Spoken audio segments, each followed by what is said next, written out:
my Yes, you can see my screen? yes, we can. Let me set the timer and yeah, we're ready. Thank you, Roshan. Go ahead. Perfect. Yeah. So my name's Roshan and I'm a field leader, field researcher with the Macaw Society.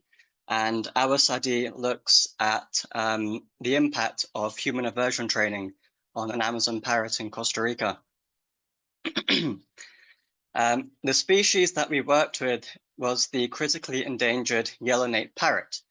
And in Costa Rica, they're commonly poached for the illegal pet trade. And government authorities will conduct frequent confiscations and transfer birds to rescue centers, who may also receive birds directly from people who voluntarily give up ownership of their pets. So there are high numbers of birds that are entering the rescue rehab system, and birds that are kept in captivity have a high tendency to develop maladaptive behaviors for survival in the wild, most notably a dependency or an attachment to humans. A couple of years ago, we monitored the release of a group of yellowknapes and found that around 30% ended up getting recaptured in the local town within a year. So their attraction to humans was a major issue that we needed to tackle. And so to address this, we designed a study where we applied a human aversion training protocol to a group of yellowknapes to see if over time they would become more averse to humans in comparison to a control group which did not receive any training. And we evaluated their aversive responses. Furthermore, upon releasing the birds, we wanted to see if those that received training had lower recapture rates than the control birds. So the map at the top points at the location of the release site, Bosque Escondido, and we were based in a secondary subtropical moist forest in the Nicoya Peninsula in Costa Rica's North Pacific region. And we collaborated with Rescate Wildlife Rescue Center, who since 2000 have released around 400 yellowknapes. But at the start of the study, we only recorded 30 to 40 resident parrots. The map beneath is an overview of the release site, which spans about 800 hectares. And it shows the locations of the aviaries that we used and of the local village, which was about 2.5 to 3 kilometers away from those aviaries. In order to form our groups, we evaluated all of our yellowknapes for their baseline level of aversion to humans and their flight quality. And based on this, we paired birds with similar scores, where one bird was placed in the treatment group and the other was placed into the control group, so that both of the groups consisted of birds with equal levels of aversion and flight abilities. We formed 12 pairs, but unfortunately we lost 2 birds to predation in the control group. So there were 12 birds in the treatment and 10 birds in the control. All of our birds were fitted with a uniquely numbered tag for individual identification. And all of our birds, they were either ex-pets or they were birds destined to be a pet. So to evaluate change in something happened. Sorry. To evaluate change in aversive responses, we conducted food offer tests similar to Victor's methods. We approached the birds with sunflower seeds to about 15 centimeters and for no more than 20 seconds.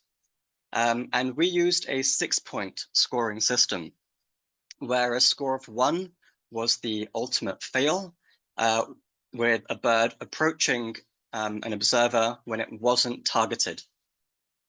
A score of 2 or 3 was given to birds who approached during a test. A score of 4 was given to birds that did not move, they stayed where they were. And the top scores of 5 and 6 were given to birds that fled the observer. We carried out 2 types of tests, one where the observer offered seeds from the ground, and the second where the observer offered seeds from a ladder. Now on to our human aversion training. So the treatment group received 12 weeks of training with 3 sessions each week. And this is a short video. So our training consisted of one observer offering seeds, and if necessary, it was followed by a second observer who delivered the aversive stimulus, which was typically followed by the bird flying away. In our first week, similar to Victor, our aversive stimulus was a can of rocks. However, we found that this was only effective if the bird was close to reach. If the bird was perched higher up, our aviaries were about 5 meters high. So if a bird was perched higher up, they just did not react at all. So we varied our aversive actions using either a towel, fake net, gloves attached to a long pole. We presented the stimulus only if a bird approached or did not move. If the bird moved away, the stimulus was not presented. After training was complete, the treatment and control groups were brought together in a release aviary, where we continued to do food offer tests, and birds were eventually released 30 weeks after starting the study. The release cage was partitioned by an inner wall so that a smaller section could be used to hold the birds immediately before release. And we released birds in groups of 4 to 6, with the most averse birds first. So we carried out over 300 food offer tests on the 22 birds, and we were expecting the trained birds to show high levels of aversion compared to the control birds. However, based on the results, we found that birds that received training had similar levels of aversion in comparison to the birds in the control group.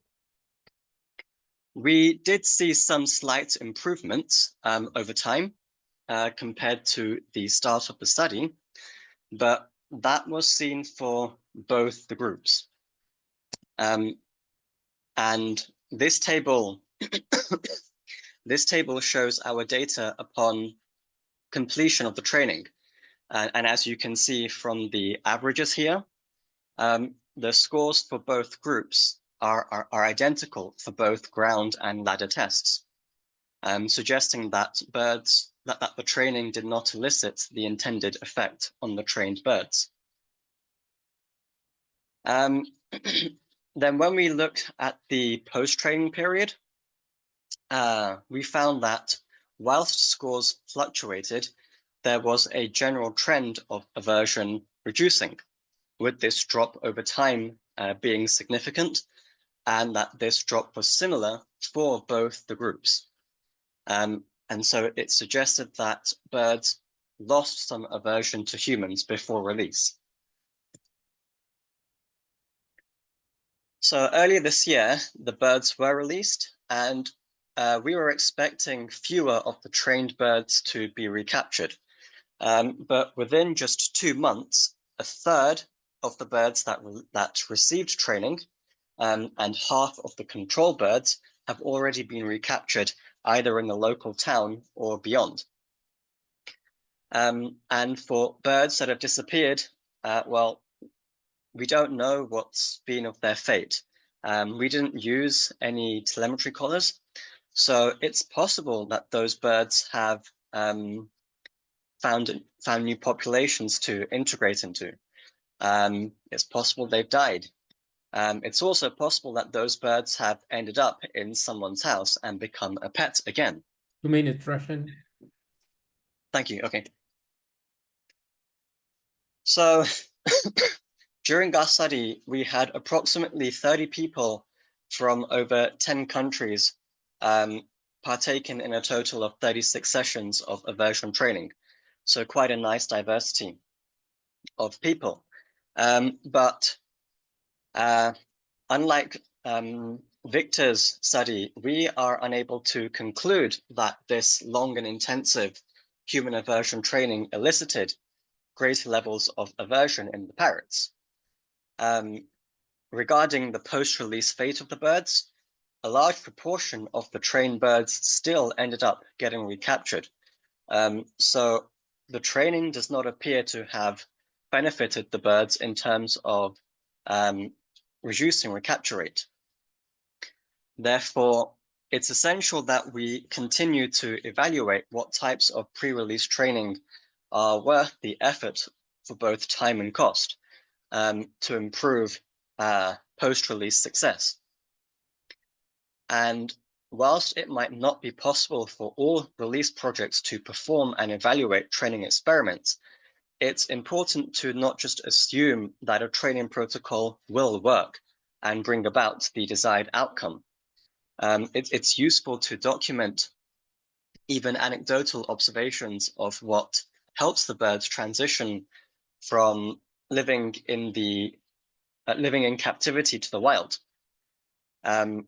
One thing we noticed was that after birds were captured to be moved between aviaries, aversion scores increased. I don't have long left.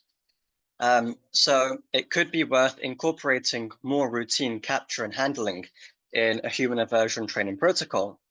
But what is certain is that there is a need to carry out further research to improve this protocol. And just quickly to finish, thanks to all our sponsors and all the staff and field assistants who helped us with this study from the Macaw Society and Rescate Wildlife Rescue Center. And thank you all for listening. Muchas gracias, Roshan. Muy interesante lo que nos acabas de presentar.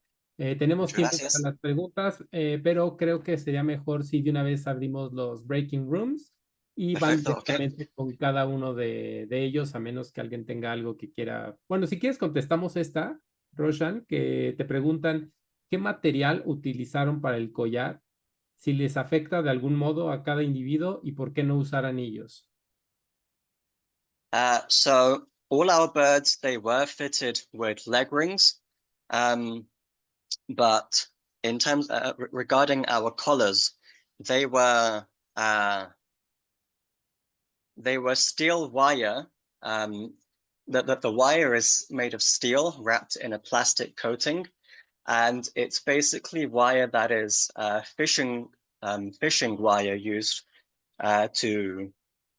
used for sharks. And the tags, they were aluminium PET tags, and we found that some birds really didn't like the tags, but the majority after some time just really didn't care about them, and then they were just used to them. So we didn't find that those collars affected the behavior of any of the birds. Okay. Muchas gracias, Roshan. Gracias por la respuesta. Las salas ya están abiertas, entonces tenemos 15 minutos para que puedan ir con los con nuestros presentadores y ahí tener una conversación con ellos y tener este tiempo libre. Entonces, por favor, si quieren ir a las salas, se los agradeceríamos. Adelante. Muchas gracias a todos por la sesión.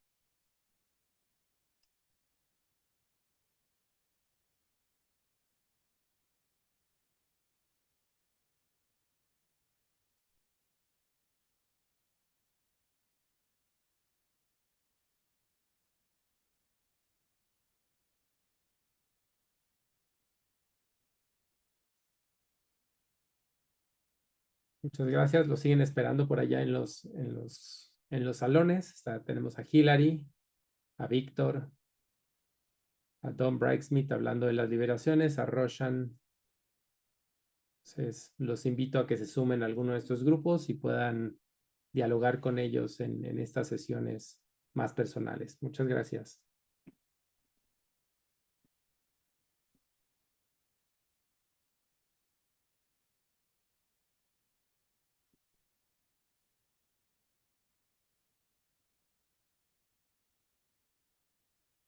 Rodrigo, buenos días, ¿cómo estás? Hola, buenos días. La siguiente es mi presentación. Me gustaría saber si puedo intentar proyectarla, como para saber que no hay ningún tipo de problema. Ok, sí, creo que no hay ningún problema. Aquí ando. No sé qué, pero sí, adelante.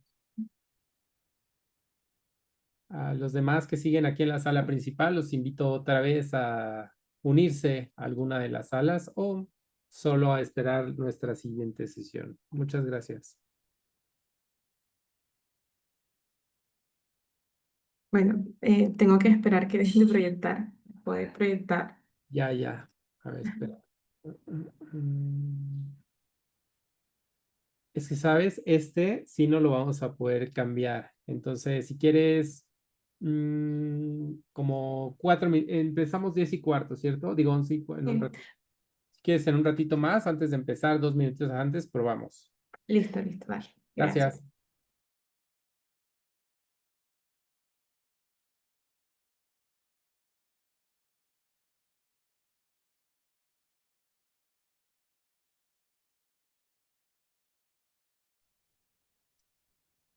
Gracias, Erika, por la traducción. Estamos en las salas simultáneas. No sé cómo se dice en portugués, pero bueno, ahí estamos. Rodrigo, Sí, creo que puede parar las grabaciones, ¿no? Don tenía el control, sí. Ah, sí, de una vez.